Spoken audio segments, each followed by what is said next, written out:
ಮಕ್ಕಳು ಪ್ರಕೃತಿಯೇ. ಅದಕ್ಕಿಂತ ಭಿನ್ನವಾಗಿ ಬೆಳೆದ್ರೆ ಪ್ರಕೃತಿಯಿಂದ ಸಿಗಬಹುದಾದ ಯಾವುದೂ ಸಿಗೋದಿಲ್ಲ. ಹೀಗಂತ ಅಪ್ಪ ಹೇಳಿದ್ರು. ನಾನು ಈ ಪ್ರಕೃತಿ, ಮಕ್ಕಳು, ಮಣ್ಣು ಅಂತ ಒಂದೊಳ್ಳೆ ಸ್ಕ್ರಿಪ್ಟ್ ಮಾಡೋಣ ಅಂತ ಏನಾದರೂ ಪಾಯಿಂಟ್ ಹೇಳು ಅಂದೆ.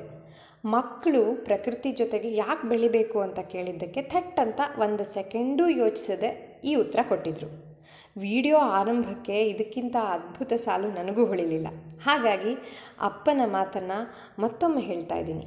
ಮಕ್ಕಳು ಪ್ರಕೃತಿಯೇ. ಅದಕ್ಕಿಂತ ಭಿನ್ನವಾಗಿ ಬೆಳೆದ್ರೆ ಪ್ರಕೃತಿಯಿಂದ ಸಿಗಬಹುದಾದ ಯಾವುದೂ ಸಿಗೋದಿಲ್ಲ.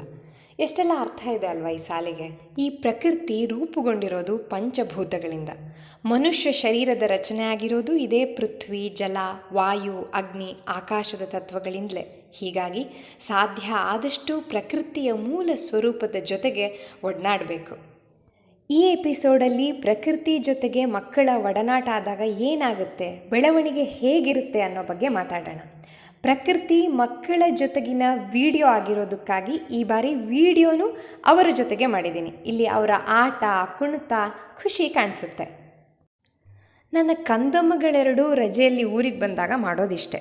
ಬೆಳಗ್ಗಿಂದ ಸಂಜೆ ತನಕ ಗದ್ದೆ ಸುತ್ತಾಡಿ, ನೀರಲ್ಲಿ ಸರಿಯಾಗಿ ಆಟ ಆಡಿ, ಮಣ್ಣಲ್ಲಿ ಕುಣಿದು ಗುಡ್ಡೆ ಹತ್ತಿಳಿತಾರೆ. ಊರಿಗೆ ಬಂದ ಕೂಡಲೇ ಮಾಡೋ ಮೊದಲ ಕೆಲಸ ಅಂದರೆ ಅಜ್ಜನ ಹತ್ರ ಕೋಲ್ ಮಾಡಿಸ್ಕೊಳ್ಳೋದು. ಸಾರ್ಥಕನಿಗಂತೂ ಅದೊಂದು ಭಾಳ ಮುಖ್ಯವಾದ ವಸ್ತು. ಅಣ್ಣನ ಫಾಲೋ ಮಾಡೋ ನಮ್ಮ ಚಿಕ್ಕರಾಯರು ಸಂಪನ್ನ ಇದ್ದಾರಲ್ಲ, ಅವರಿಗೂ ಹೀಗಾಗಿ ಕೋಲ್ ಬೇಕಾಗತ್ತೆ.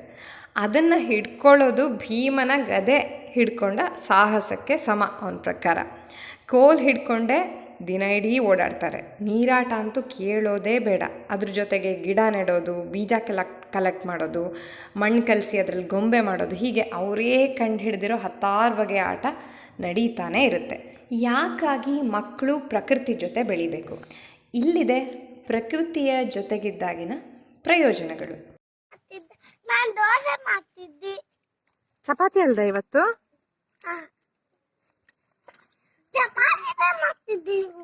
ಮಣ್ಣಲ್ಲಿರೋ ಸೂಕ್ಷ್ಮಾಣುಗಳು ಮಕ್ಕಳ ರೋಗ ನಿರೋಧಕ ಶಕ್ತಿಯನ್ನು ಜಾಸ್ತಿ ಮಾಡ್ತವೆ. ನಿಜ ಹೇಳಬೇಕಾದ್ರೆ ತೀರಾ ಅಂದರೆ ಅತಿಯಾಗಿ ಕ್ಲೀನ್ ಇರೋ ಸ್ಥಳದಲ್ಲಿ ಮಕ್ಕಳು ಬೆಳೆಯೋದೇ ಅಲರ್ಜಿಯಂತಹ ಅನೇಕ ಸಮಸ್ಯೆಗೆ ಕಾರಣ ಅನ್ನತ್ತೆ ಅಧ್ಯಯನ. ಸೂರ್ಯನ ಬಿಸಿಲಿಂದ ದೇಹಕ್ಕಾಗೋ ಪ್ರಯೋಜನ ದೊಡ್ಡದು. ಅಪಾರ್ಟ್ಮೆಂಟ್ ಒಳಗೆ ಇರೋ ನನಗೆ ಸೂರ್ಯನ ಬಿಸಿಲಿನ ಮಹತ್ವ ಇನ್ನೂ ಜಾಸ್ತಿನೇ ಅರ್ಥ ಆಗುತ್ತೆ. ವೈಟಮಿನ್ ಡಿ ದೇಹಕ್ಕೆ ಚೆನ್ನಾಗಿ ಸಿಗೋದ್ರಿಂದ ಇಮ್ಯುನಿಟಿ ಹೆಚ್ಚೋದ್ರ ಜೊತೆಗೆ ದೇಹಕ್ಕೆ ಹಲವು ಥರದ ಪ್ರಯೋಜನ ಇದೆ.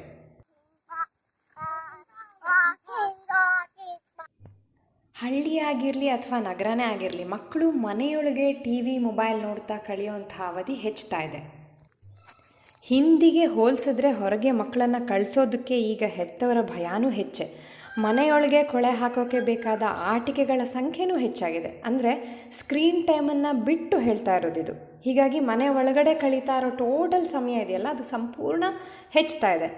ಬಹುತೇಕ ನಗರದ ಅಪಾರ್ಟ್ಮೆಂಟ್ಗಳಲ್ಲಂತೂ ಒಳಗೆ ಮಕ್ಕಳು ಓಡಾಡೋ ಹಾಗಿಲ್ಲ, ಕೂಗಾಡೋ ಹಾಗಿಲ್ಲ ಅನ್ನೋಂಥ ಸ್ಥಿತಿ ಇದೆ.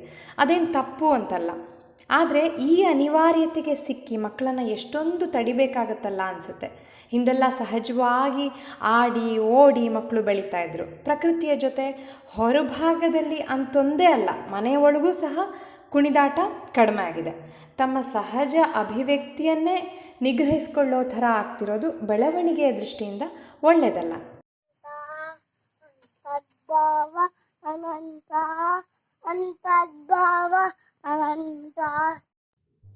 ಪ್ರಕೃತಿಯ ಜೊತೆಗೆ ಬೆಳೆದಾಗ ಮಕ್ಕಳಲ್ಲಿ ಬೌದ್ಧಿಕ, ಭಾವನಾತ್ಮಕ, ದೈಹಿಕ ಬೆಳವಣಿಗೆ ಸುಂದರವಾಗಿ ಆಗುತ್ತೆ. ಸದಾ ಬದಲಾಗ್ತಾ ಇರೋ, ಸ್ವತಂತ್ರವಾಗಿರೋ ಪ್ರಕೃತಿಯ ಸುತ್ತಲೂ ಇರೋವಾಗ ಮಕ್ಕಳ ಪಂಚೇಂದ್ರಿಯಗಳು ಸಹಜವಾಗಿ ಚುರುಕಾಗುತ್ತೆ. ಪರಿಸರ ಅಂದರೆ ತೆರೆದ ಗ್ರಂಥಾಲಯದ ಹಾಗೆ ಅಂತಾರೆ.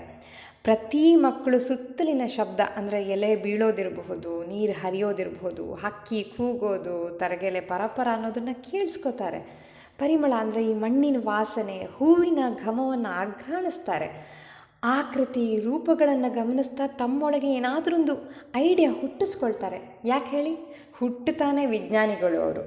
ಪ್ರಕೃತಿಯೊಳಗೆ ಕ್ರಿಯಾಶೀಲತೆ, ಸಂಶೋಧನೆ, ಸಮಸ್ಯೆ ಬಗೆಹರಿಸೋಕೆ ಅಂದರೆ ಈ ಪ್ರಾಬ್ಲಮ್ ಸಾಲ್ವಿಂಗ್ ಇವೆಲ್ಲ ಬೇಕಷ್ಟು ಸಂಖ್ಯೆಯಲ್ಲಿ ಲಭಿಸುತ್ತೆ.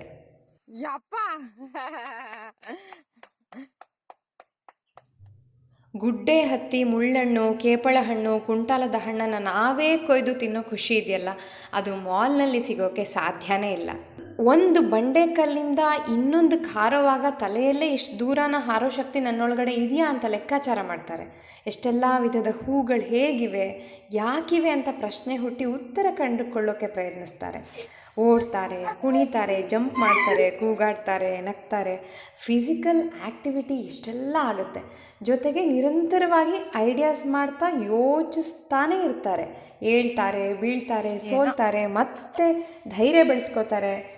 ಆತಂಕ, ಅಸಹನೆಗಳು, ಈ ರೆಸ್ಟ್ಲೆಸ್ನೆಸ್ ಎಲ್ಲದರಿಂದನೂ ರಿಲ್ಯಾಕ್ಸ್ ಆಗ್ತಾರೆ. ಹೊಳೆಯ ಕಲ್ಲು ನೋಡ್ತಾ ಕೂತ್ರೆ ಮಕ್ಕಳಂತಹ ಧ್ಯಾನಿಗಳು ಇನ್ನೊಬ್ಬರಿಲ್ಲ. ಮನಸ್ಸಿಗೆ ಶಾಂತಿ ಸಿಗೋದು ಪ್ರಕೃತಿ ಮಾತೆಯಿಂದಲೇ. ಹಿರಿಯರು ಯಾವಾಗಲೂ ಹೇಳ್ತಾರೆ, ಕೋಣೆ ಮಕ್ಕಳು ಕೊಳುತ್ವು, ಬೀದಿ ಮಕ್ಕಳು ಬೆಳೆದ್ವು ಅಂತ. ನಮ್ಮ ಕಡೆ ಇನ್ನೂ ಒಂದು ಮಾತಿದೆ, ಬಿಸಿಲಿಗೆ ಹೋದರೆ ಉಷ್ಣ, ಒಳಗಿದ್ರೆ ಥಂಡಿ ಅಂತ.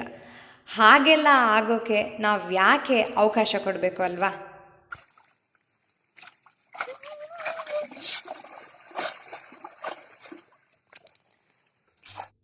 ಮನೆಯಲ್ಲಿ ಕಲಿಸಲಾಗದ್ದನ್ನು, ಶಾಲೆಯಲ್ಲಿ ಪಾಠ ಮಾಡೋಕ್ಕೆ ಆಗದೇ ಇರೋದನ್ನು, ಅಪ್ಪ ಅಮ್ಮ ಹೇಳ್ಕೊಡೋಕ್ಕೆ ಸಾಧ್ಯ ಇಲ್ಲದನ್ನು ಪ್ರಕೃತಿ ಕಲಿಸುತ್ತೆ. ಧನ್ಯೋಸ್ಮಿ ಭೂಮಾತೆ. ಈ ಎಪಿಸೋಡ್ ಇಷ್ಟ ಆಗಿದ್ದರೆ ಸಬ್ಸ್ಕ್ರೈಬ್ ಮಾಡಿ, ಇನ್ನೊಬ್ಬರ ಜೊತೆ ಹೇಳ್ಕೋಬೇಕು ಅನಿಸಿದ್ರೆ ಶೇರ್ ಮಾಡಿ. ಧನ್ಯವಾದ. ನಮಸ್ಕಾರ.